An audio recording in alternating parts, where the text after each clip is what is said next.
بسم الله الرحمن الرحيم. الحمد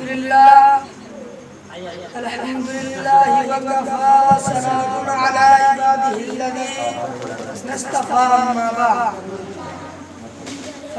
فقد قال النبي صلى الله عليه وسلم: ومن تزوج امرأة لم يزد الله إلا ومن تزوج حالما لم يزد الله إلا فقرا إلى آخره، أو كما قال عليه الصلاة والسلام. صدر محترم اور گرامی قدر سامعین کرام، اس وقت میرا موضوع سخن ہمارے معاشرے کا وہ منظور ہے جس نے زندگی کی بنیاد کو ہلا کر رکھ دیا، سینکڑوں ہزاروں گھروں کو تباہ و برباد کر دیا ہے، نہ جانے کتنے جذبات کو مسخ کر رکھ دیا ہے. یہ وہ بیماری ہے جسے آپ جہیز کے نام سے یاد کرتے ہیں. میں نے خطبہ کے بعد ایک حدیث شریف پڑھی ہے جس میں حضور پور نور محمد عربی صلی اللہ علیہ وسلم کا پاک ارشاد ہے: جو شخص عزت حاصل کرنے کے لیے شادی کرے گا تو ایسے شخص کو ذلت کے سوا کچھ نہ دے گا، اور جو شخص مال کے لالچ میں شادی کرے گا تو رب جو جلال ایسے شخص کو فقر و فقر اور تنگ دستی کے سوا کچھ نصیب نہ ہوگا.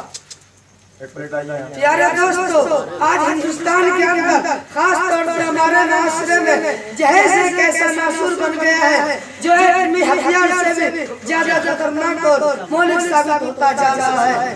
اس منحوس جہیز کی بنیاد پر ہندوستانی معاشرے میں روزمرہ اخبارات کے اندر یہ سرخیاں جار بن کر چھپتی ہے کہ فلاں شوہر نے اپنے سسرال والوں سے اسکوٹر نہ ملنے پر اپنی نئی نویلی دلہن کو جلا دیا، فلاں شخص نے مزید جہیز کا مطالبہ پورا نہ کرنے پر بیوی کو موت کے گھاٹ اتار دیا. پیارے دوستو، اخبارات کی یہ سرخیاں ابھی غیر کمائی کے بارے میں نظر آتی تھی، مگر افسوس کے رفتہ رفتہ ہمارے اسلامی معاشرے میں یہ وبا پھیل چکی ہے. آج جہیز کے لیے بھیٹ چڑھنے والی کہیں فاطمہ، کہیں رضیہ، کہیں شبنم فرزانہ اسلام کے نام لیواؤں سے یہ کہہ رہی ہے کہ کاش ہمارا اسلامی شریعت کتابوں اور واضح کے بجا عمل میں آ جاتی.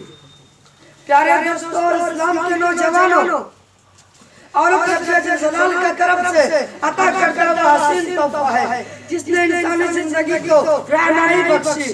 اسی عورت کے دم سے نظاروں میں خوبصورتی پیدا ہوئی. اسی معصوم کلی نے آدم علیہ السلام کے زندگی میں خوف و دہشت کو دور کیا. میں انہیں چند باتوں پر اپنا تقریر ختم کرنا چاہتا ہوں.